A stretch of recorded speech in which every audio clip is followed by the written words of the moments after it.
नमस्कार दोस्तों, कैसे हैं आप लोग। मेरे ख्याल से बहुत अच्छे होंगे और अपनी पढ़ाई आप अच्छे से कर रहे होंगे। अगस्त महीने के सभी महत्वपूर्ण करंट अफेयर को हम डिस्कस करने जा रहे हैं। 1 से 15 अगस्त तक के इस वीडियो में हम लगभग 65 प्रश्नों को डिस्कस करेंगे। आधे महीने का करंट अफेयर आपका बिल्कुल तैयार हो जाएगा। ऐसे प्रश्न जहां से प्रश्न निश्चित तौर पर पूछे जाते हैं, वही प्रश्न, कोई भी फालतू प्रश्न नहीं। कोई भी पीएससी एग्जाम आप दे रहे हैं, वहां पर इस करंट अफेयर का आप बखूबी उपयोग कर सकते हैं। खास करके यूपी पीएससी के होने वाले सभी एग्जाम्स में, पीसीएस, आरओ, खंड शिक्षा अधिकारी, कोई भी एग्जाम आप दे रहे हैं। मैं ओम पांडे, आपका गाइड, आपका दोस्त। चलिए शुरू करते हैं और लेते हैं पहला प्रश्न। विश्व स्तनपान सप्ताह के बारे में ये प्रश्न है।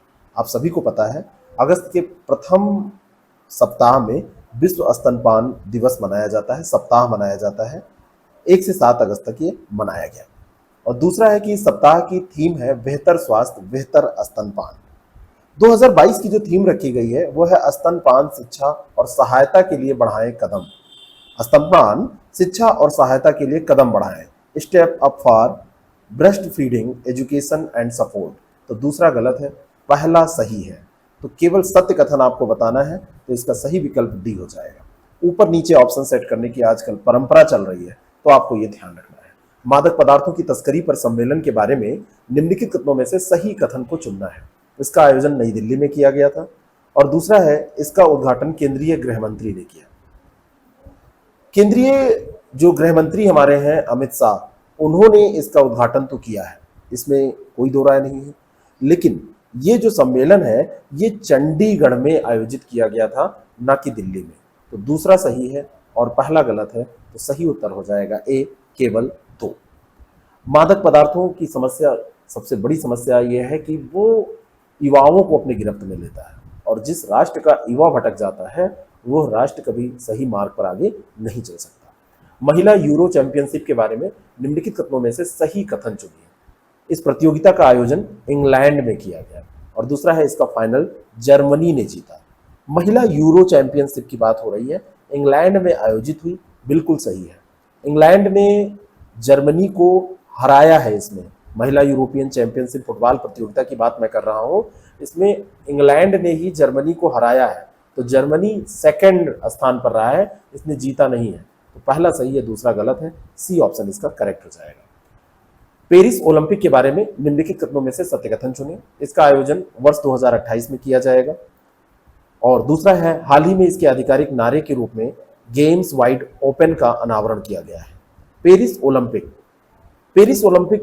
की जब घोषणा हुई थी तो उस समय भी मैंने डिस्कस किया था कि ये 2024 का जो ओलंपिक है वो पेरिस में होगा। और ये तीसरी बार ग्रीष्मकालीन ओलंपिक की मेजबानी पेरिस करने जा रहा है। इस सबसे पहले 1924 में ये ओलंपिक शुरू हुए थे, तब से इसने 3 बार ऐसा किया है, तीसरी बार ग्रीष्मकालीन ओलंपिक की मेजबानी। और 1924 से अगर आप इसको जोड़ें तो 100 साल पूरे हो रहे हैं, 1 शताब्दी वर्ष भी पूरा हो रहा है ना। तो ये ध्यान रखना है आपको। और ये आयोजकों, जो यहाँ पे आयोजक हैं, उन्होंने अपना आधिकारिक नारा निकाला है, वो है गेम्स वाइड ओपन। तो ये तो दूसरा तो यहाँ पे सही है और ये पहला यहाँ पर गलत है। तो यहाँ पे बी ऑप्शन इसका बिल्कुल करेक्ट हो जाएगा। ठीक है ना। तो ये 1924 में यहाँ पर जो खेल का आयोजन हुआ था, तो उसकी शताब्दी वर्ष के तौर पर ये प्रश्न आपसे बहुत इंपॉर्टेंट बन जाता है, ये पूछा जा सकता है। हाल ही में किसने तमिलनाडु पुलिस को प्रेसिडेंट्स कलर्स प्रदान किया है? तमिलनाडु पुलिस को ये कलर प्रदान किया गया है। तो ये किसने प्रदान किया है? प्रधानमंत्री महोदय ने किया है कि राष्ट्रपति महोदय ने? तो ये जो हमारे उपराष्ट्रपति हैं, उपराष्ट्रपति का नाम क्या है? एम वेंकैया नायडू। तो एम वेंकैया नायडू ने तमिलनाडु पुलिस को प्रतिष्ठित, ये उस समय का प्रश्न है कि उन्होंने प्रदान किया था। तो ये आपके लिए बहुत ज़्यादा इम्पोर्टेंट हो जाता है। ठीक है ना। तो जब कोई चेंज होता है तो ये इम्पोर्टेंट होता है। तो उपराष्ट्रपति महोदय ने प्रदान किया था। और ये किसे प्रदान किया गया है? प्रेसिडेंट्स कलर तमिलनाडु पुलिस को प्रदान किया गया, यूपी पुलिस को नहीं दिया गया, ये ध्यान रखिएगा। ठीक है ना।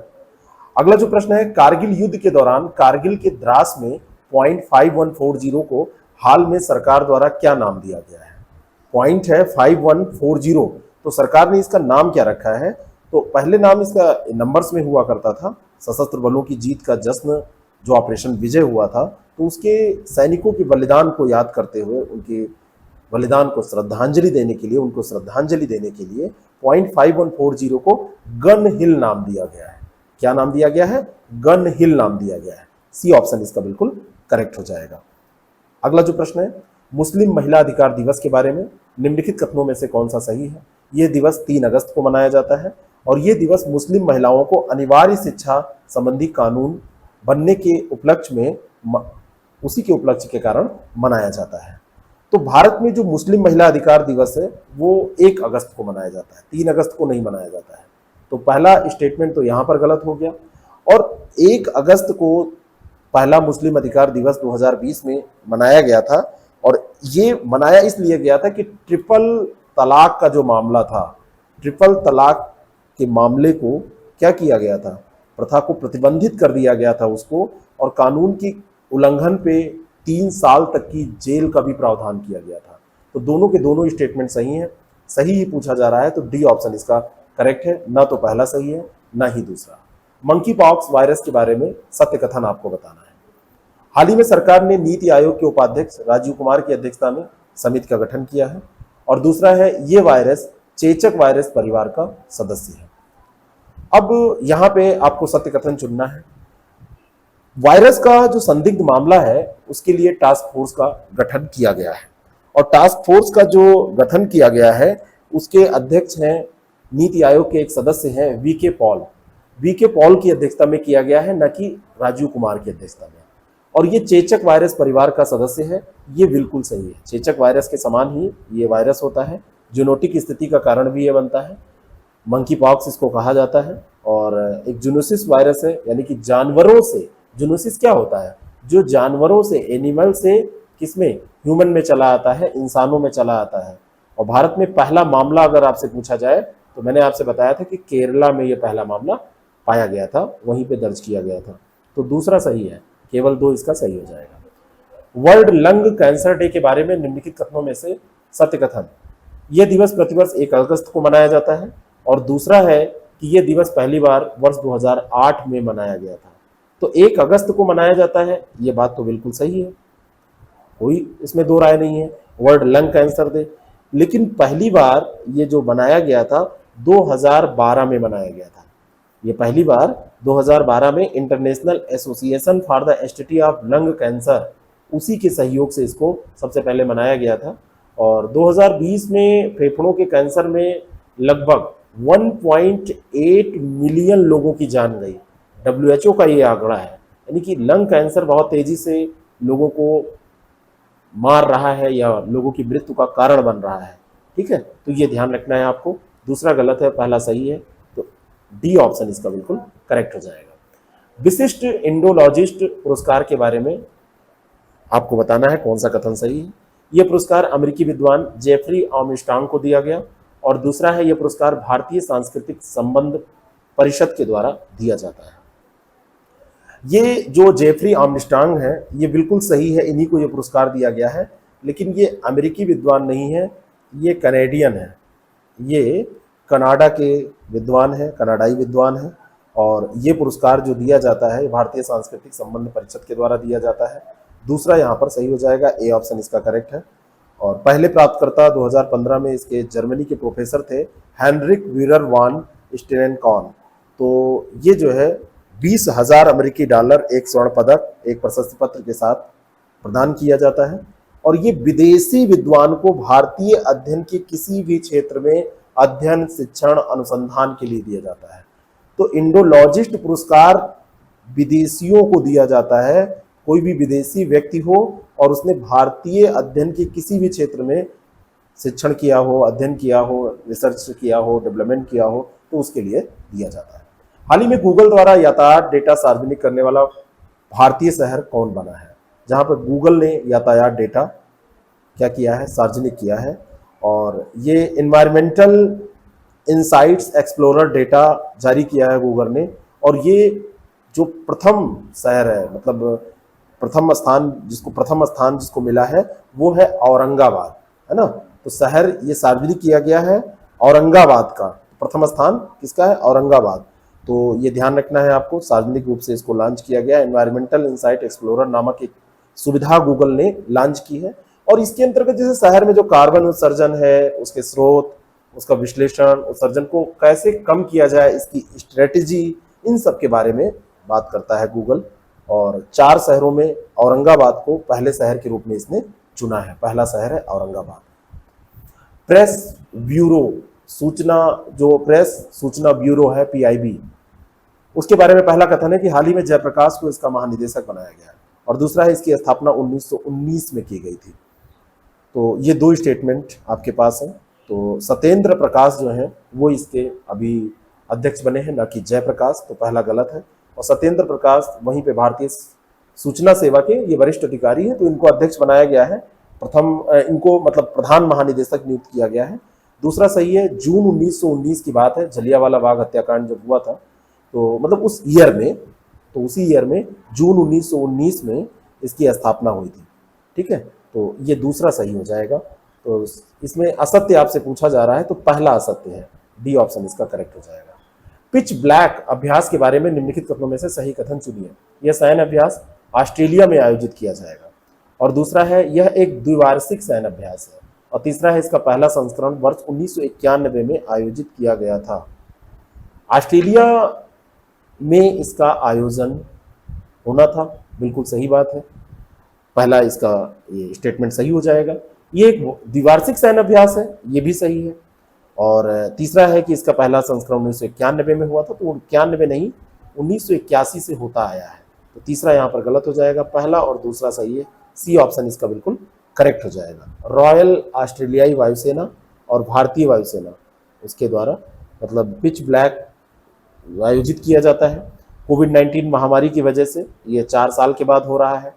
भारतीय वायुसेना भी इसमें पार्टिसिपेट की है, तो इसलिए प्रश्न आपसे पूछा जा सकता है। भारत सरकार ने पिंगली वेंकैया को सम्मानित करने के लिए स्मारक डाक टिकट जारी किया। वे किस लिए प्रसिद्ध है? पिंगली वेंकैया, यूपीएससी ने भी इस पे प्रश्न पूछा है, कई बार ये चर्चा में आप देखते रहते हैं इनको। तो भारतीय तिरंगा का जो डिज़ाइन है वो इन्होंने तैयार किया था, भारतीय तिरंगा। और इस बार हर घर तिरंगा अभियान चला है, तो ये और इम्पोर्टेंट हो जाते हैं।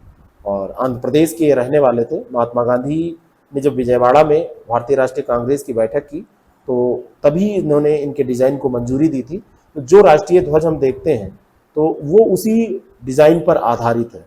ठीक है, एक महान स्वतंत्रता सेनानी के तौर पर हम उनको जान सकते हैं और ये राष्ट्रीय ध्वज के डिज़ाइनर थे, ये सबसे महत्वपूर्ण बात है, उसी को आज हम फहराते हैं। समुद्री साझेदारी अभ्यास MPX के संदर्भ में निम्नलिखित कथनों में से सही कथन आपको बताना है। ये सैन्य अभ्यास भारत और फ्रांस की नौसेनाओं के मध्य आयोजित किया गया, नाम है इसका MPX। और दूसरा है इस अभ्यास में भारत की ओर से INS विक्रांत ने पार्टिसिपेट किया। तो MPX आपसे पूछा जाएगा तो ज़्यादा उम्मीद है कि देश ही पूछा जाएगा, तो भारत और फ्रांस, ये बात सही है। दूसरा है कि भारत की ओर से INS विक्रांत ने पार्टिसिपेट किया, तो INS विक्रांत की जगह पे यहाँ INS तलवार याद करिए, INS तलवार ने यहाँ पे पार्टिसिपेट किया है, तो डी ऑप्शन इसका बिल्कुल करेक्ट हो जाएगा। INS तलवार ने भाग लिया है। 2 दिवसीय नौसैनिक अभ्यास था, ये नॉर्थ अटलांटिक ओशन में हुआ है, नॉर्थ अटलांटिक ओशन में ये हुआ है। केंद्रीय सतर्कता आयोग के बारे में निम्नलिखित कथनों में से कौन सा कथन सही है, ये आपको बताना है। संजय कोठारी को इसका CBC नियुक्त किया गया है, मतलब CBC अभी नियुक्त किया गया है, केंद्रीय सतर्कता आयुक्त नियुक्त किया गया है। और दूसरा है कि उन्होंने इस पद पर सुरेश N पटेल का स्थान लिया है, तो सुरेश ने इस पद पर संजय कोठारी का स्थान लिया है। एक भी अगर आपको पता है तो ये दोनों सही हो जाएंगे, तो दोनों गलत दिए हैं। नियुक्त किया गया है सुरेश N पटेल को, स्थान लिया है इन्होंने इसका, तो एक बेवकूफ बनाने वाला ये प्रश्न है, तो ना तो पहला सही है ना ही दूसरा, उल्टा लिखा हुआ है। फॉर्च्यून ग्लोबल 500 सूची के बारे में आपको सत्य कथन बताना है। 9 भारतीय कंपनियों को इसमें स्थान मिला है और शीर्ष भारतीय कंपनी रिलायंस इंडस्ट्रीज है। तो फॉर्च्यून 500 की सूची में जो 9 भारतीय हैं, 9 भारतीय कंपनियां हैं, उसमें शीर्ष जो रही है वो आपकी रिलायंस, जो शीर्ष स्थान मिला है वो LIC को मिला है। शीर्ष स्थान जो मिला है वो LIC को मिला है, ना कि इसको मिला है। LIC 98वें स्थान पर है और इसमें जो 104वें स्थान पर है, उसके बाद में वो रिलायंस है। रिलायंस ने छलांग बहुत बड़ी लगाई है। और थर्ड स्थान पे इंडियन ऑयल कारपोरेशन है, और फिर ओएनजीसी है, भारतीय स्टेट बैंक है, भारत पेट्रोलियम कॉर्पोरेशन लिमिटेड है, टाटा मोटर्स है, टाटा स्टील है, राजेश एक्सपोर्ट्स है, ये सारी रही है। लेकिन एलआईसी इसमें भारतीय जितनी कंपनियां रही उसमें शीर्ष स्थान पर है। 9 भारतीय कंपनियों को स्थान मिला है, ये बात बिल्कुल सही है। एलआईसी शीर्ष स्थान पर है, और शीर्ष स्थान पर होते हुए भी ये इसकी जो रैंक है वो 98 याद रखिएगा। स्वस्थ पर्यावरण के बारे में निम्नलिखित कथनों में से असत्य कथन चुने। हाल ही में संयुक्त राष्ट्र महासभा ने इसे मानव अधिकार के रूप में घोषित किया है। संयुक्त राष्ट्र महासभा ने कहा कि ये स्वस्थ पर्यावरण मानव अधिकार है, तो ये बात तो सही है। और रूस, चीन और भारत ने इस प्रस्ताव के पक्ष में मतदान किया। तो रूस, चीन और भारत इन्होंने क्या किया है, इसके पक्ष में मतदान नहीं किया है। प्रस्ताव के पक्ष में भारत ने तो मतदान किया है, दीर्घकालिक प्रभाव भी इसके हुए हैं, लेकिन चीन और रूस जो है ये सबने नहीं किया है। भारत ने किया है पक्ष में, बिल्कुल सही है, लेकिन रूस और चीन ने इससे खुद को दूर रखा। उन्होंने कहा हम इसमें मतदान ही नहीं करेंगे। तो ये असत्य कथन पूछा जा रहा है, तो दूसरा यहां पर असत्य हो जाएगा, पहला तो सत्य है ही है। तो डी ऑप्शन इसका करेक्ट हो जाएगा। भारत में रामसर आर्द्र भूमियों के बारे में आपको सही कथन बनाना है। हाल ही में 10 नए स्थलों को आर्द्र भूमि स्थल घोषित किया गया है। और दूसरा है कि इन 10 स्थलों को मिलाकर भारत में अब कुल 64 रामसर आर्द्र भूमि स्थल हो गए हैं। तो 10 जो नए स्थल हैं ये अभी घोषित करने के बाद में ये 64 हुए हैं। ये संख्या घटती बढ़ती रहती है, तो जब भी आप एग्जाम देने जाएं तो लास्ट में घटती तो नहीं है, बढ़ती ही रहती है। कहने का मतलब जहां भी डेटा अपडेट होता है तो उसको लास्ट में देख के जरूर जाए। यहाँ पर फिलहाल दोनों स्टेटमेंट सही है, 10 स्थान और ये 64 रामसर आर्द्र भूमि स्थल हो गए। ये दोनों बातें यहाँ पर सही हैं, ठीक है। तो ये दोनों की दोनों बातें सही हैं, इसलिए आप इसको टिक करिए कि ये दोनों बी ऑप्शन हो जाएगा। ऑप्शन पे देखे रहा करिए सही ऑप्शन कहाँ दिया है।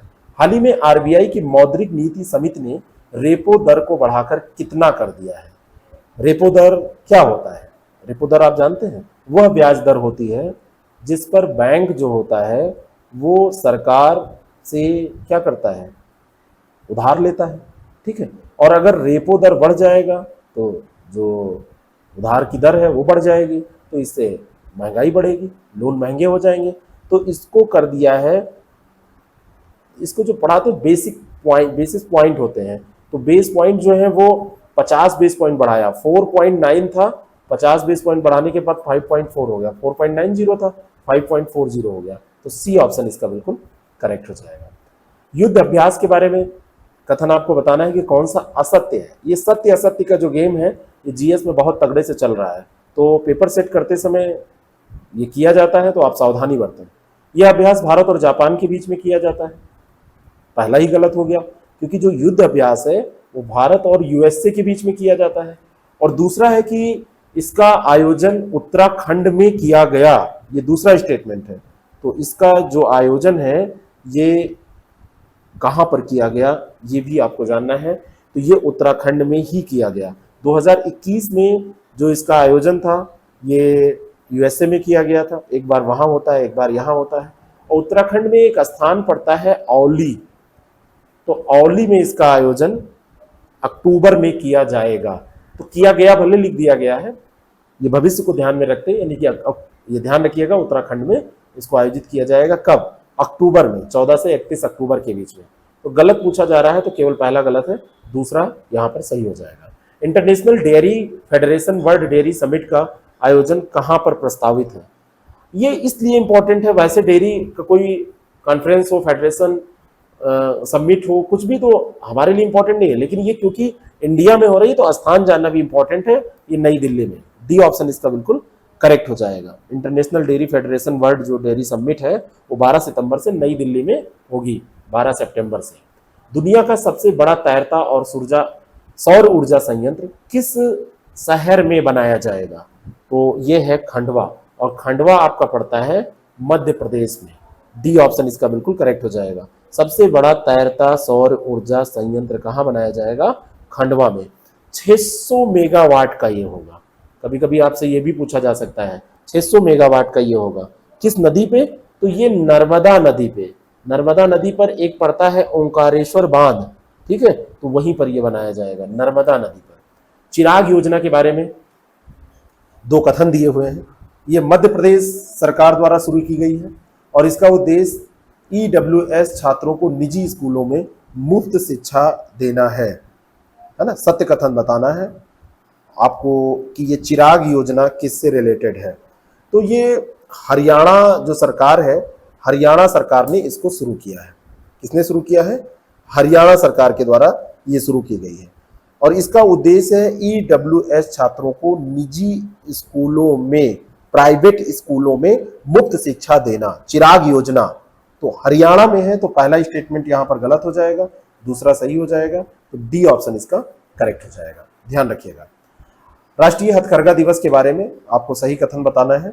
ये 7 अगस्त को मनाया जाता है। एक बार ये प्रश्न भी पूछा गया है, सही है, और पहली बार 2016 में यहां पर दिया है, मनाया गया, लेकिन 7 अगस्त 2015 को पहली बार राष्ट्रीय हथकरघा दिवस मनाया गया था। तो दूसरा गलत है, पहला सही है, डी ऑप्शन इसका बिल्कुल करेक्ट हो जाएगा।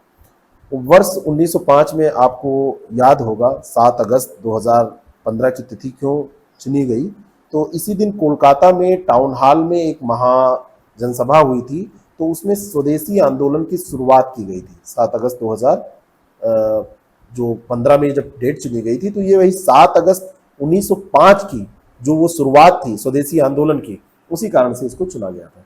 राष्ट्रीय भाला फेंक दिवस कब मनाया जाता है? राष्ट्रीय भाला फेंक दिवस 7 अगस्त को मनाया जाता है, इसी दिन। तो इसको भी ध्यान रखिए कि जब याद करिए बंगाल विभाजन, तो हमने भाला भी फेंका, स्वदेशी आंदोलन की शुरुआत की, तो दोनों फैक्ट आपके साथ साथ में तैयार हो जाएंगे। 7 अगस्त 2022 को, और इसका कारण था 7 अगस्त को राष्ट्रीय भाला फेंक दिवस के रूप में मनाने की घोषणा क्यों की गई, है ना, बताइए। 10 अगस्त 2021 को ये घोषणा की गई थी क्योंकि 7 अगस्त 2022 को राष्ट्रीय भाला फेंक दिवस गोल्ड मेडल को याद करता है नीरज चोपड़ा के सम्मान में, है ना, जो उन्होंने टोक्यो ओलंपिक में इसी तिथि को 2021 में जो ओलंपिक हुआ उसमें फेंका था। तो ये दोनों तिथियां याद रखिएगा, साथ में रिलेट कर लीजिए तो सारी चीजें याद रहेंगी, चाहे वो स्वदेशी आंदोलन की बात हो। 2 घटनाएं आपके पास हो गई। सैफ अंडर-20 चैंपियनशिप के बारे में निम्नलिखित कथनों पर विचार करें। भारत को हराकर श्रीलंका चैंपियन बना। इस समय स्थिति है श्रीलंका की कि चैंपियन बन जाए, तो पहला तो ये गलत ही हो जाएगा। तो और दूसरा है, खैर उसका उससे कोई मतलब नहीं है, उसकी आर्थिक स्थिति खराब है, खिलाड़ी नहीं खराब हो गए हैं। प्रतियोगिता का शीर्ष स्कोरर गुरकीरत सिंह को चुना गया, तो गुरकीरत सिंह चुने गए हैं, इसमें कोई दो राय नहीं है। और ये भारत ने ये जो खिताब है ये बांग्लादेश को हरा के जीता है, भारत ने जीता है और बांग्लादेश को हरा के जीता है। तो एक तो श्रीलंका ने नहीं जीता है, जीता है इंडिया ने, और हराया किसको है? बांग्लादेश को। यहाँ पर सही पूछा जा रहा है आपसे, तो यहाँ पे दूसरा स्टेटमेंट जो है वो सही हो जाएगा, ए ऑप्शन इसका बिल्कुल करेक्ट हो जाएगा। और सर्वश्रेष्ठ खिलाड़ी गुरकीरत सिंह ही चुने गए हैं, स्कोरर भी यही है। गोलकीपर अगर आपसे पूछ लिया जाए तो सोम कुमार को चुना गया है, ठीक है। ढाका में दक्षिण एशियाई फुटबॉल महासंघ का मुख्यालय भी है, जिसकी स्थापना 1997 में की गई थी। हाल ही में भारत में 75वें शतरंज ग्रैंड मास्टर कौन बने हैं? 75th 75वें शतरंज grand master, most important question है। इनका नाम है वी प्रणय। वी प्रणय जो है ये तमिलनाडु के रहने वाले हैं। तमिलनाडु स्टेट से 27 ग्रैंड मास्टर हो चुके हैं। यूपी से कितने हैं?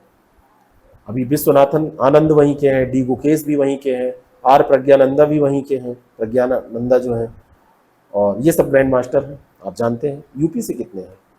भंडारा मास्टर, फलाना मास्टर, ये सब मिल जाएंगे यहाँ पे, है ना। विधायक के दाहिने हाथ और फलाने नेताजी की दाहिनी, ये सब दुनिया भर की चीजें आपको सुनने को मिल जाएंगी कि सब दाहिने हाथ है, दाहिनी उंगली है, लेकिन यहाँ पर ये कोशिशें नहीं होती हैं। हाल ही में भारत के विश्वनाथन आनंद को विश्व शतरंज संघ के उपाध्यक्ष के रूप में चुना गया है, क्या ये बात सही है? और दूसरा है कि इसका मुख्यालय वियना में है। विश्व शतरंज संघ का मुख्यालय लॉजेन में है तो स्विट्जरलैंड में। यूरोप में आप जाएंगे तो स्विट्जरलैंड में है, लेकिन लॉजेन एक स्थान वहां पे पड़ता है, तो लॉजेन पड़ता है स्विट्जरलैंड में, वहां पर मुख्यालय है। वियना तो ऑस्ट्रिया की राजधानी है। दूसरा है विश्वनाथ, पहला है विश्वनाथन आनंद को इसका उपाध्यक्ष, तो ये सही है, बी ऑप्शन करेक्ट हो जाएगा, केवल एक सही है। हाल ही में किस राज्य ने अपनी अर्थव्यवस्था को 10 खरब डॉलर करने हेतु डेलाइट इंडिया के साथ समझौता किया? बताइए, बहुत महत्वपूर्ण प्रश्न है। कौन सा राज्य है जिसने ऐसा किया है? डेलाइट इंडिया के साथ 10 खरब डॉलर करने के लिए ये समझौता किया गया है और 90 दिनों में एक ये भविष्य की कार्य योजना, फ्यूचर प्रोजेक्ट ये पेश करेंगे योगी आदित्यनाथ जो हमारे मुख्यमंत्री जी हैं उनके सामने। राज्य की अर्थव्यवस्था को 1 ट्रिलियन, आश्रम आपने देखा है ना, बाबा जाने मन की बात, तो आश्रम में जैसे वो आती नहीं, सोनिया नाम रहता है क्या, तो वो भी ऐसे ही प्रोजेक्ट चलाती है, पता नहीं यहाँ पे कैसे कौन चला रहा है, तो उत्तर प्रदेश, तो वही वैसी उसी प्रकार समझाने के लिए मैं बता रहा हूँ, उसी प्रकार के जो प्रोजेक्ट होते हैं कि उसमें तरीके बताए जाते हैं, कैसे स्टेट में इन्वेस्टमेंट लाया जाए, कैसे ब्रांडिंग की जाए। वैज्ञानिक एवं औद्योगिक अनुसंधान परिषद की पहली महिला महानिदेशक किसे बनाया गया है? तो ये नल्लाथम्बी कलाई सेल्वी, इनका नाम है नल्लाथम्बी कलाई सेल्वी, वरिष्ठ वैज्ञानिक हैं ये, और इनको CSIR की पहली महिला महानिदेशक, क्योंकि फर्स्ट है इसलिए मोस्ट इंपॉर्टेंट है। शेखर मांडे अभी तक थे, उनका स्थान इन्होंने लिया है, ध्यान रखिएगा। आपको बताना चाहता हूं, अगर आप बीओ की तैयारी कर रहे हैं, आप RO ARO की तैयारी कर रहे हैं, इसकी प्री मेंस की तैयारी करना चाहते हैं, अच्छे से प्रैक्टिस करना चाहते हैं, तो आप नीचे डिस्प्ले पे जो हमारे नंबर पे डिस्प्ले जो हमारा हो रहा है उस पर मैसेज करके आप जानकारी ले सकते हैं। ज्वाइन बीओ, ज्वाइन RO या मंजिल बीओ या मकसद RO, ये लिखकर आपको जानकारी प्राप्त हो सकती है। आप उससे जुड़ सकते हैं और अपनी तैयारी को एक नया आयाम दे सकते हैं। हाल ही में किसने मिस इंडिया USA का खिताब जीता है? कौन है? तो वर्जीनिया की भारतीय अमेरिकी हैं आर्या वालवेकर, ये भारतीय अमेरिकी हैं, वर्जीनिया में रहती हैं आर्या वालवेकर। इन्होंने मिस इंडिया USA का खिताब जीता है, 18 साल की अभी हैं। मिस इंडिया USA 2022 का ताज इनको पहनाया गया है। अगला जो प्रश्न है, दीपाल RN जीम डस्टन, ये एक पुरस्कार है, इसके बारे में आपको गलत कथन बताना है, कौन सा रॉन्ग है। ये लद्दाख का सर्वोच्च नागरिक पुरस्कार है, और दूसरा है राजनाथ सिंह को इस पुरस्कार से सम्मानित किया गया। तो तिब्बती आध्यात्मिक गुरु दलाई लामा को मानवता की सेवा के क्षेत्र में ये लद्दाख का सर्वोच्च नागरिक पुरस्कार दीपाल RN जीम डस्टन ये दिया गया है। सर्वोच्च नागरिक पुरस्कार है ये, कहाँ का? लद्दाख का। तो ये इनको दिया गया है, लद्दाख का सर्वोच्च नागरिक पुरस्कार है। ये तो पहला स्टेटमेंट बिल्कुल सही है। दूसरे पे आइए, हाल ही में राजनाथ सिंह को, तो ये गलत हो जाएगा क्योंकि दिया गया है किसको? दलाई लामा जी को। तो ये पुरस्कार केंद्र शासित प्रदेश के लिए उनके योगदान को देखते हुए लद्दाख स्वायत्त पहाड़ी विकास परिषद के द्वारा प्रदान किया गया है। ठीक है, तो लद्दाख का है, लेकिन वहाँ का जो लद्दाख स्वायत्त पहाड़ी विकास परिषद है उसके द्वारा दिया जाता है। तो पहला स्टेटमेंट यहाँ पर सही हो जाएगा, सी। विश्व के स्वदेशी लोगों का अंतर्राष्ट्रीय दिवस के बारे में निम्नलिखित में से कौन सा कथन सही है? यह दिवस 10 अगस्त को मनाया जाता है और ये दिवस आदिवासियों का कल्याण और सामाजिक समानता इस थीम के साथ इस बार मनाया गया है। तो ये दिवस जो मनाया जाता है इसको चेक करिए और याद भी कर लीजिए, इंपॉर्टेंट है। ये 9 अगस्त को मनाया जाता है, स्वदेशी लोगों का अंतर्राष्ट्रीय दिवस है। और ये जो दिवस है इस बार की इसकी थीम रही है पारंपरिक ज्ञान के संरक्षण और प्रसारण में स्वदेशी महिलाओं की भूमिका। आदिवासियों से कोई मतलब इसका नहीं रहा है थीम का। तो दोनों के दोनों स्टेटमेंट यहाँ पे रॉन्ग हो जाएंगे। आपसे सही कथन पूछे जा रहे थे तो डी ऑप्शन इसका करेक्ट हो जाएगा। अगला प्रश्न, नागासाकी दिवस के बारे में 2 स्टेटमेंट दिए हैं। 6 अगस्त को यह मनाया जाता है और दूसरा है कि नागासाकी में अमेरिका द्वारा फैटमैन नामक परमाणु बम गिराया गया था। 1945 की बात है, अमेरिका और जापान का युद्ध हुआ। अमेरिका ने जापान के नागासाकी शहर पर और हिरोशिमा शहर पर 6 अगस्त को, हिरोशिमा पर 6 अगस्त, और ये था हिरोशिमा शहर, और यहाँ पर इसने गिराया था लिटिल बॉय। और फिर आपका आता है नागासाकी शहर, यहाँ पे 9 अगस्त को इसने गिराया था फैटमैन। तो फैटमैन नागासाकी पे गिराया था, ये सही है, लेकिन 6 अगस्त को नहीं 9 अगस्त को गिराया था, तो केवल 2 यहाँ पर सही हो जाएगा। अगला प्रश्न है 36 number question, Birmingham Commonwealth games 2022, इसके बारे में हमने एक अलग से वीडियो भी किया है, एक अलग से डिस्कशन किया है, उसको भी देख के आप पूरा तैयार कर सकते हैं। प्रश्न एक आध आपसे पूछे ही जाएंगे क्योंकि खेल से प्रश्न पूछे जाते हैं। असत्य कथन आपको इसमें बताने हैं। पहला है कि ये चौथा स्थान भारत ने इसमें हासिल किया, दूसरा है कि भारत के 66 पदक हैं, और तीसरा है कि ऑस्ट्रेलिया 178 पदकों के साथ शीर्ष स्थान पर रहा। एक एक करके हम करते हैं। ये जो प्रतियोगिता है, भारत ने चौथा स्थान हासिल किया। भारत ने 2018 में 66 पदक जीते थे, लेकिन 2022 में 22 गोल्ड जीते हैं, और 22 गोल्ड के साथ में 61 टोटल अगर देखा जाए तो 61 टोटल पदक जीते हैं, तो दूसरा गलत है। ऑस्ट्रेलिया का प्रथम स्थान, इंग्लैंड का द्वितीय स्थान, कनाडा का तृतीय स्थान रहा है, याद कर लीजिए, और फोर्थ स्थान पर आपका इंडिया रहा है। तो केवल गलत पूछा जा रहा है, तो केवल 2 इसमें गलत हो जाएगा। स्काईलाइट अभ्यास के विषय में सत्य कथन आपको बताना है। ये रक्षा मंत्रालय के द्वारा किया गया। इसका उद्देश्य उपग्रह संचार प्रणालियों की परिचालन तत्परता और मजबूती का परीक्षण करना है। दूसरा तो ये बिल्कुल सही है, और स्काईलाइट जो अभ्यास है ये अखिल भारतीय उपग्रह संचार अभ्यास है। ये विरोधी के हमले की स्थिति में अपना हाईटेक उपग्रह संचार प्रणाली डेवलप हम कर सकें और वो काम कर सके, इसके लिए इसको किया गया है। सेना ने किया है, भारतीय सेना ने किया है, भले वो रक्षा मंत्रालय के अंतर्गत आती है, लेकिन कोई मंत्रालय डायरेक्ट इसको लीड नहीं किया है। तो बी ऑप्शन इसका आप सही मानेंगे। किस राज्य संघ शासित प्रदेश ने उच्च शिक्षा में 100% नई शिक्षा नीति लागू करने की घोषणा की है? अभी जो न्यू एजुकेशन पॉलिसी है 2020 की, वो अभी सब कहीं लागू ऐसे स्टेप बाय स्टेप अब चल रही है, और हर स्टेप अलग अलग। भाई अब जैसे उच्च शिक्षा की बात हो रही है, जहाँ पे 100% इसको लागू कर देंगे, 100% लागू कर देंगे। तो ऐसा है गोवा। गोवा के मुख्यमंत्री कौन है इस समय?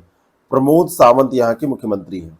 तो इन्होंने हायर एजुकेशन में ये किया है, ये ध्यान रखिएगा, हायर एजुकेशन में इन्होंने ऐसे किया है, और इसको क्रियान्वित करेंगे। जो इसके मानक हैं, जिस हिसाब से इसमें बातें कही गई हैं, वो वहाँ के कॉलेज और यूनिवर्सिटीज में लागू होंगी।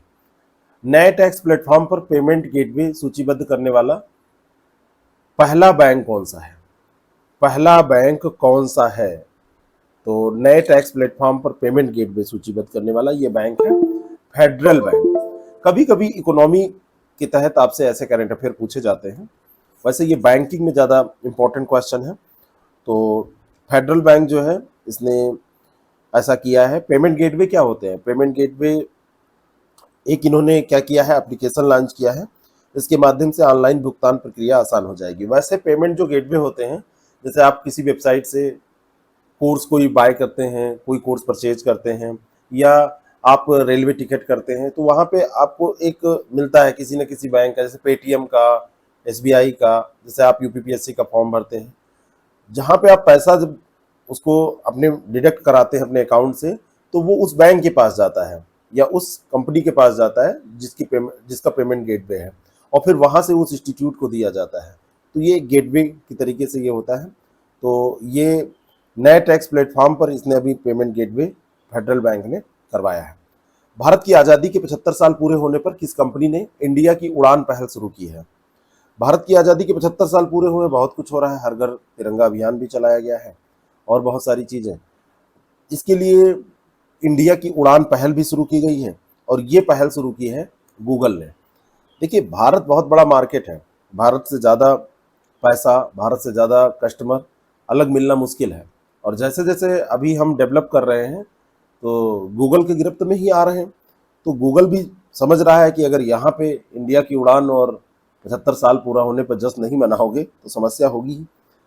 खैर, इन सब चीज़ों के पीछे बिजनेस भी कारण होता है, और जब कोई कंपनी यहाँ काम करती है तो हमारी संस्कृति से भी जुड़ती है, हमारे कल्चर से भी जुड़ती है। तो ये ध्यान रखना है आपको, गूगल, फेसबुक और इन सब में कंफ्यूज नहीं होना है। डिफेंस एक्सपो 2022 के बारे में आपको बताना है कि कौन सा कथन सत्य है। इसका 12वां संस्करण 2022 में अहमदाबाद में आयोजित किया जाएगा, ये घोषणा की गई है। और दूसरा है, इसका पिछला संस्करण चेन्नई में आयोजित किया गया।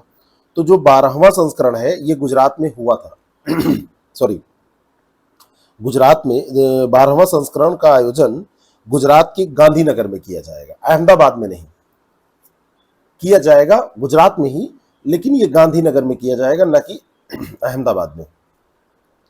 दूसरा है, इसका पिछला संस्करण चेन्नई में हुआ था। तो इसका जो पिछला संस्करण है, 11वां संस्करण, आपको याद होगा, यूपी से जो लोग बिलोंग करते हैं, यहाँ का एग्जाम दिए होंगे, तो ये लखनऊ में हुआ था। कहाँ पर हुआ था? लखनऊ में। तो ये दोनों के दोनों स्टेटमेंट गलत हो जाएंगे, सी इसका सही उत्तर हो जाएगा। विश्व शेर दिवस के विषय में निम्नलिखित में से कौन सा कथन सत्य है? ये टाइगर नहीं है, ये शेर है, दोनों को अलग अलग ध्यान रखिएगा। शेर दिवस जो है वो 10 अगस्त को मनाया जाता है। और जरा टाइगर डे कब मनाया जाता है, जरा इसको बताइएगा कमेंट करके, टाइगर डे कब मनाया जाता है। और इस दिवस को मनाने की शुरुआत 2013 में हुई थी, यहाँ पर दिया है 10 में, तो 2013 में हुई थी। ये गलत हो जाएगा, केवल एक सही हो जाएगा। विश्व जैव ईंधन दिवस के विषय में निम्नलिखित कथनों में से कौन सा कथन सही है? जैव ईंधन दिवस 10 अगस्त को मनाया जाता है, ये सही है। जिस दिन शेर दिवस मनाया जाता है उसी दिन जैव ईंधन दिवस भी मनाया जाता है। तो जैव और शेर ये दोनों साथ में याद रखिए। और इसकी थीम है जैव ईंधन में अनुसंधान की जरूरत। इस बार की जो थीम रखी गई है इसकी, तो इस बार की जो थीम है वो ये नहीं है, ये है 2022 के लिए पारंपरिक ऊर्जा संसाधनों पर जैव ईंधन के उपयोग को बढ़ावा देना। 2022 के लिए जो थीम है उसमें ये रखी गई है पारंपरिक ऊर्जा संसाधनों पर जैव ईंधन के उपयोग को बढ़ावा देना, तो ये गलत हो जाएगी, एक सही है केवल। आजकल आप देखेंगे एनवायरनमेंट से रिलेटेड जो मुद्दे हैं उनको बहुत डीप में पूछा जाता है, डीपली उनको पूछा जाता है। तो उनके बारे में जब भी आप पढ़ें तो थीम वगैरह पढ़ के देख के जाएं। अभ्यास ब्रज प्रहार के संबंध में यहाँ पर कुछ कथन दिए गए हैं, तो उनमें से असत्य कथन आपको चुनना है। यह अभ्यास भारत और अमेरिका की सेनाओं के बीच में किया जाता है। दूसरा है, इसका हाल में आयोजन हिमाचल प्रदेश में किया जा रहा है और यह अभ्यास का 12वां संस्करण है। तो इसका जो 12वां संस्करण है वो वाशिंगटन में हुआ था, अभी ये 13वां संस्करण आयोजित किया जा रहा है और 13वां संस्करण हिमाचल प्रदेश में आयोजित किया जा रहा है और ये भारत और अमेरिका के बीच में है। लेकिन असत्य आपसे पूछ रहा है तो केवल तीसरा हो जाएगा। भारत रंग महोत्सव के विषय में कथन दिए गए हैं, आपको बताना है कौन से इसमें सही है। महाराष्ट्र के मुख्यमंत्री के द्वारा इसका शुभारंभ किया गया और दूसरा है ये 21वां भारत रंग महोत्सव है।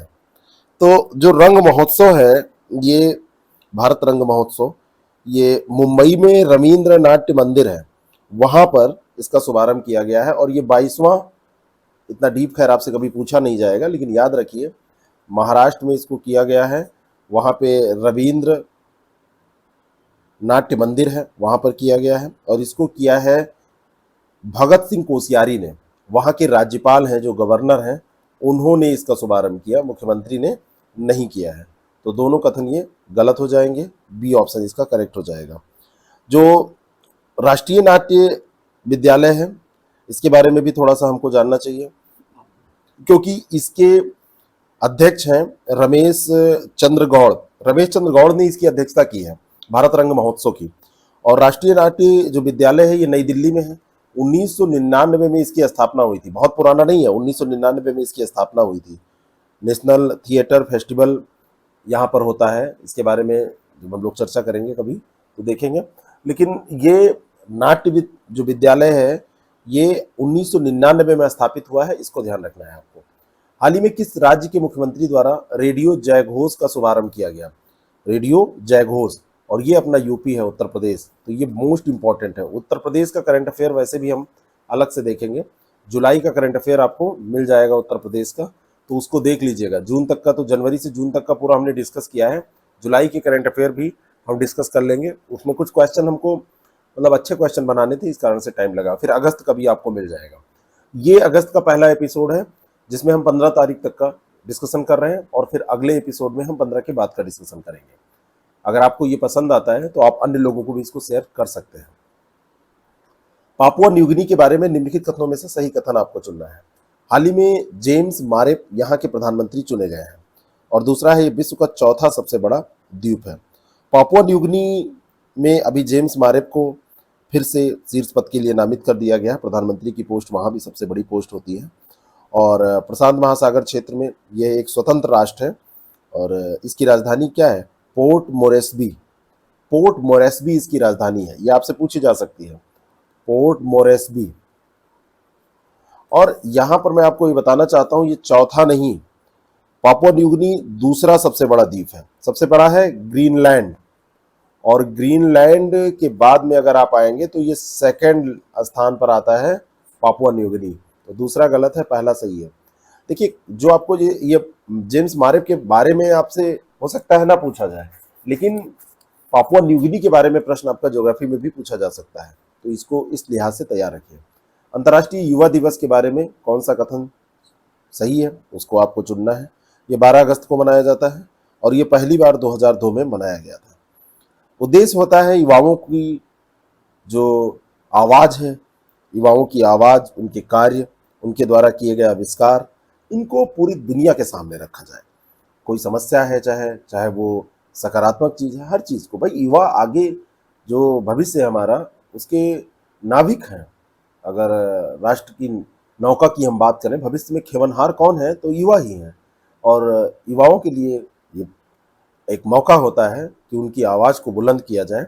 12 अगस्त को ये मनाया जाता है और सब पहली बार इसको मनाया गया था 2000 में। 1999 में इसको एक प्रस्ताव लाया गया था और संयुक्त राष्ट्र के द्वारा, और 2000 में पहली बार मनाया गया था, 2002 में नहीं। आजकल ऐसे क्वेश्चन आपको खूब मिलते हैं, तो केवल एक इसका सही हो जाएगा। विश्व हाथी दिवस प्रतिवर्ष 12 अगस्त को मनाया जाता है। जिस दिन युवा दिवस है उसी दिन मनाया जाता है हाथी दिवस। तो युवा और हाथी, युवा हाथी करके आप याद रखिए। तो 12 अगस्त को मनाया जाता है, तो दिया है। शुरुआत कब हुई थी इसको मनाने का, तो 2012 में ही इसकी शुरुआत भी हुई थी। 12 अगस्त और 2012 में इसकी शुरुआत भी हुई थी, तो ये डेट आपको याद रखना है। हाथियों को बचाने के लिए एक कार्यक्रम है माइक। कभी आपसे पूछा जा सकता है कि ये माइक कार्यक्रम किसके लिए है, जैसे प्रोजेक्ट टाइगर है, ऐसे हाथियों के लिए माइक कार्यक्रम। और माइक कार्यक्रम शुरू हुआ था 2003 में, है ना, ये ध्यान रखना है आपको। 44वें शतरंज ओलंपियाड के संदर्भ में असत्य कथन आपको बताना है। इसका आयोजन रोम में किया गया और ओपन सेक्शन में स्वर्ण पदक उज्बेकिस्तान की टीम ने जीता। तो उज्बेकिस्तान की टीम ने इसको जीता है, ये तो बिल्कुल सही है। और भारत जो है कांस्य पदक इसमें जीता था। और इसका जो आयोजन है वो कहाँ पर किया गया था, वो 44वां है। और ये आपको पता होना चाहिए कि इंडिया के चेन्नई में, है ना, भारत के चेन्नई में किया गया था, तो रोम में नहीं किया गया था। और स्वर्ण पदक उज्बेकिस्तान की टीम ने जीता है, ये सही है। तो चेन्नई में होने के कारण ये प्रश्न आपसे पूछा जाएगा। 28 जुलाई से 9 अगस्त के बीच में इसका आयोजन हुआ था। कौन सा क्रिकेटर 600 टी20 मैच, 600 टी20 मैच खेलने वाला विश्व का पहला खिलाड़ी बना है? वेस्ट इंडीज के ये पूर्व कप्तान रहे हैं और ऑलराउंडर हैं ये, किरोन पोलार्ड। किरोन पोलार्ड जो है ये 600 टी20 मैच खेलने वाले अभी तक के इकलौते खिलाड़ी हैं। दूसरे नंबर पर ड्वेन बार्बो हैं, तो ड्वेन बार्बो का अभी 543 टी20 मैच है। और स्वयं मलिक है तीसरे स्थान पर, ठीक है। लेकिन इनका जो है ये कैरन पोलार्ड का, इनका संबंध कहाँ से है, वेस्ट इंडीज से। तो इनके 600 पूरे हो गए हैं, ये ध्यान रखिएगा।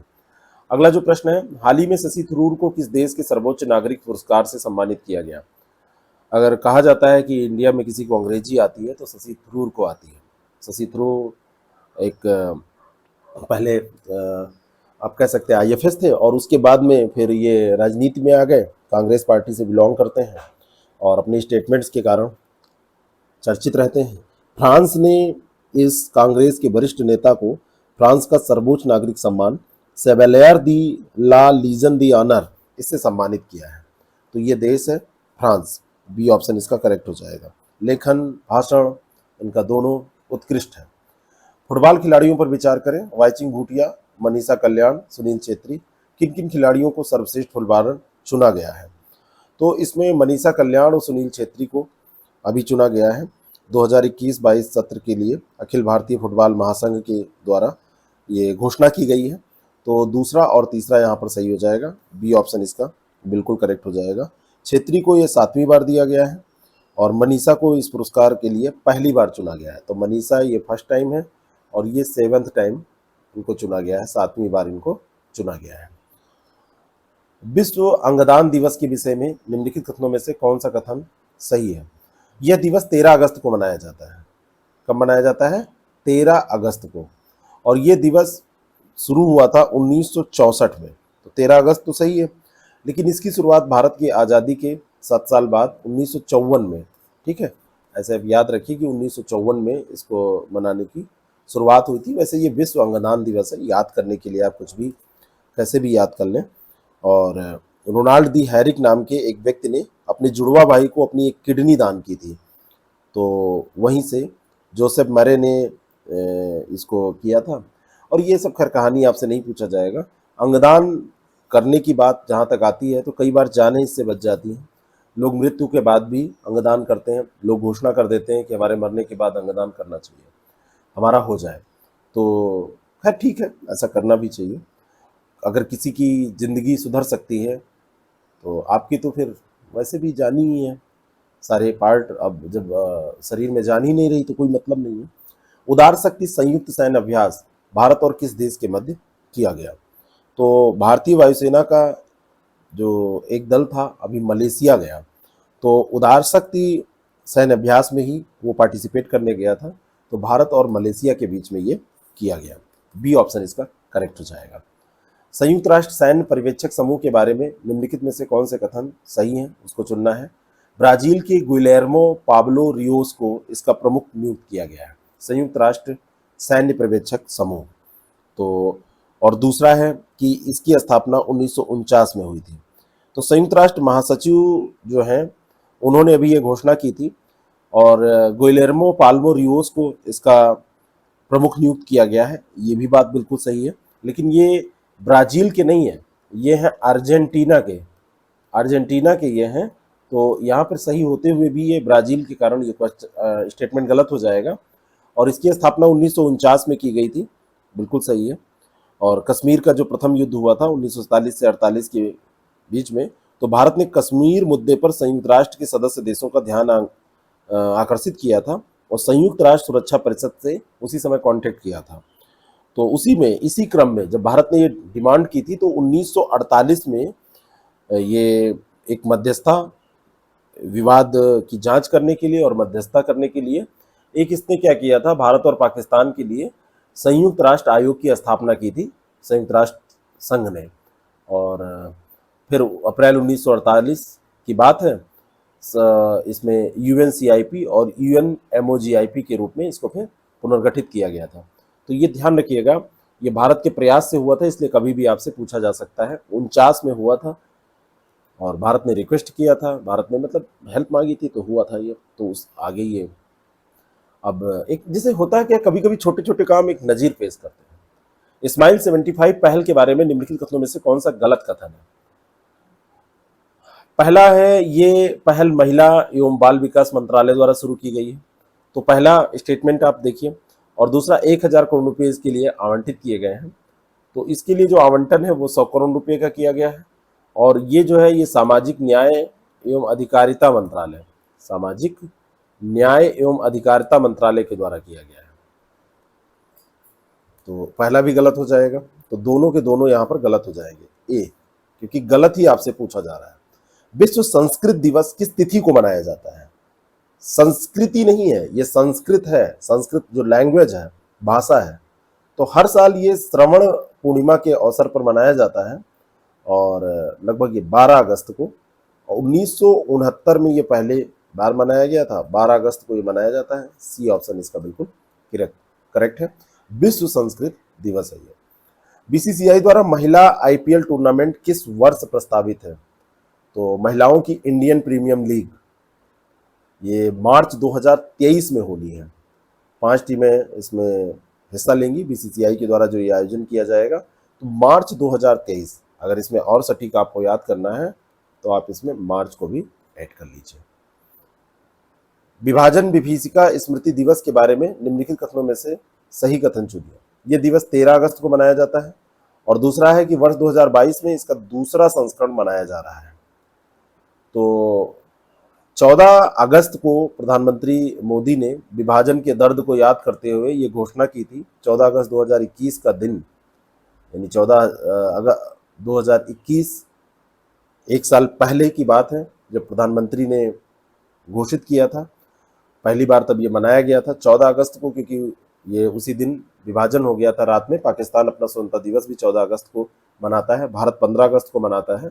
तो इसको विभाजन विभीषिका स्मृति दिवस उसको याद किया जाता है। तो पहला गलत हो जाएगा, दूसरा ये दूसरा संस्करण है, ये सही है। तो ए ऑप्शन इसका बिल्कुल करेक्ट है। अल नगाह संयुक्त सैन्य अभ्यास के बारे में निम्नलिखित कथनों में से कौन सा कथन सत्य है, आपको बताना है। यह अभ्यास भारत और कुवैत के बीच में होता है, और दूसरा है यह अभ्यास भारत और ओमान के बीच में होता है, और तीसरा है हाल ही में इसका आयोजन राजस्थान के महाजन फील्ड में किया गया। अब ऐसे प्रश्न में एक स्टेटमेंट सही होगा तो दूसरा वैसे ही गलत हो जाएगा, बड़ा आसान हो जाता है उसको, और दूसरा स्थान पूछा जा रहा है। अब यहाँ पे राजस्थान के महाजन फील्ड में किया गया, ये तो बात सही है। और जो अल नगाह है, अल नगाह होता है आपका भारत और ओमान के बीच में। किसके बीच में? भारत और ओमान के बीच में। तो दूसरा तीसरा यहाँ पर सही हो जाएगा, सी ऑप्शन इसका बिल्कुल करेक्ट है। और ये चौथा संस्करण अभी इसका किया गया है, 1 से 13 अगस्त के बीच में चौथा संस्करण इसका किया गया है। अगला जो प्रश्न है, हाल ही में संपन्न सुपर गरुड़ शील्ड अभ्यास में कौन सा देश शामिल नहीं था? तो ये जो गरुड़ शील्ड अभ्यास है, इसके अंतर्गत इंडोनेशिया था, संयुक्त राज्य अमेरिका भी इसमें पार्टिसिपेट किया है, और ऑस्ट्रेलिया भी रहा है। इसमें फ्रांस नहीं रहा है। तो यही सी ऑप्शन इसका बिल्कुल करेक्ट हो जाएगा। भारत प्रशांत क्षेत्र में बढ़ती जो चीन की गतिविधियां हैं, उनके खिलाफ ये संयुक्त अभ्यास होता है। इंडोनेशिया, ऑस्ट्रेलिया ने इसको शुरू किया था और पहले, और अमेरिका, और जापान, सिंगापुर, ये सब भी इसमें धीरे धीरे ये भाग लेने लगे। तो ये देखिए होता, जैसे चीन क्या है, चीन हर जगह अपने पैर फैला रहा है। तो चीन जब पैर फैलाएगा तो देशों को कुछ ना कुछ तो उपाय करना पड़ेगा। तो वही है कि हम एक हो जाए तो हमारा कोई बाल बाका नहीं कर पाएगा। ठीक है, तो ये ध्यान रखिएगा। अगला जो प्रश्न है, भारत की रामसर आर्द्रभूमियों के बारे में है। हाल ही में 12 स्थलों को रामसर का दर्जा दिया गया है, और अब कुल रामसर स्थल 75 हो गए हैं। और अगला है, वर्तमान में सर्वाधिक रामसर स्थल उत्तर प्रदेश में। एक क्वेश्चन और हमने किया था, है ना? तो भारत में स्वतंत्रता के 75वें वर्ष में देश में अगर देखा जाए तो 75 रामसर स्थलों को बनाने के लिए 11 और रामसर इसमें साइट्स को शामिल किया गया। अभी जस्ट पहले हमने क्वेश्चन जो देखा था इसी महीने में, तो उसमें दिया हुआ था कि संख्या, इसीलिए मैं इसको आपको दिखाना, और वहां भी मैंने बोला था कि संख्या जो है ये अपडेट होती रहती है। तो जब भी आप एग्जाम देने जाए तो ऐसे प्रश्नों को लास्ट तक अपडेट करते जाए। पता चला कि 15 दिन पहले हुआ है और आपका ध्यान नहीं गया तो पूछ लिया जाए। तो अब ये 75 के चक्कर में इसको 75 किया गया है, और इसमें ये ध्यान रखिएगा कि 12 नए स्थल को नहीं, 11 बाद में जोड़े गए। जो 75 हुआ है तब 11 जोड़े गए हैं, और ये जो 11 हैं इसमें तमिलनाडु में 4 हैं, और उड़ीसा में 3 है, जम्मू कश्मीर में 2 हैं, मध्य प्रदेश और महाराष्ट्र में 1-1 है। तमिलनाडु में रामसर स्थलों की सर्वाधिक संख्या अब हो गई है, क्योंकि तमिलनाडु में 4 और जुड़ गए। तो पहले वहां पे थे 10, अब वहां हो गए 14, और यूपी में कितने हैं? 10। तो उत्तर प्रदेश के रामसर स्थलों की संख्या 10 है। तो ये गलत हो गया, पहला गलत हो गया, असत्य पूछ रहा है तो पहला और तीसरा। अब एक ही महीने में देखिए इतना परिवर्तन हुआ। आप शुरू में डिस्कस कर रहे थे तो संख्या कितनी थी? 64 थी, फिर 11 बढ़ के ये 75 हो गई। ठीक है, तो ये अपडेट होते रहते हैं क्वेश्चन। हाल ही में उद्घाटन किया गया है गोल्डन जॉइंट का। तो गोल्डन जॉइंट क्या है? सबसे ऊंचा, दुनिया में सबसे ऊंचा पुल है ये, और ये गोल्डन जॉइंट का उद्घाटन अभी जो ये हुआ है, ये एफिल टावर से भी 35 मीटर ये ऊंचाई ज़्यादा है इसकी। और एक ये रेलवे ब्रिज है। क्या है ये? रेलवे ब्रिज है। तो डी ऑप्शन इसका ध्यान में आपको रखना है, गोल्डन जॉइंट के बारे में। भारत के मुख्य न्यायाधीश के बारे में निम्नलिखित में से कौन सा कथन सही है, आपको बताना है। हाल ही में जस्टिस यूयू ललित को देश का नया मुख्य न्यायाधीश बनाने को मंजूरी दी गई है, और भारत के मुख्य न्यायाधीश 62 वर्ष तक अपने पद पर कार्य करते हैं। तो जो मुख्य न्यायाधीश हैं उनके कार्य करने की जो उम्र है वो 65 वर्ष तक होती है। तो दूसरा तो गलत हो गया। और दूसरा है यूयू ललित को देश का नया मुख्य न्यायाधीश बनाने की घोषणा जो की गई है, ये बिल्कुल सही है। और ये क्रम अगर आपसे पूछ लिया जाए तो ये 49वें हैं, 49th है, 49वें हैं, देश के मुख्य न्यायाधीश हैं। अनुच्छेद 124(2) के तहत 124 जो आर्टिकल है, आर्टिकल 124(2) के तहत भारत के राष्ट्रपति मुख्य न्यायाधीश और सर्वोच्च न्यायालय के अन्य न्यायाधीशों की नियुक्ति करते हैं। ठीक है, तो ये आपको ध्यान में रखना है। 65 वर्ष तक इनका कार्यकाल होता है। और पहले थे हीरालाल जे कानिया, तो एच जे कानिया भी इनको बोलते हैं, वो पहले मुख्य न्यायाधीश थे। तो ये हमने एक एपिसोड के तहत आधे के बराबर, आधा लगभग हमने देख लिया है अगस्त के करंट अफेयर को। अगला एपिसोड आएगा अगस्त के एंड में, जिसमें कि पूरा करंट अफेयर कवर हो जाएगा, तो पूरे महीने का ये हो जाएगा। Thank you so much. आप लोग इसको अच्छे से पढ़ें, रिवाइज करें।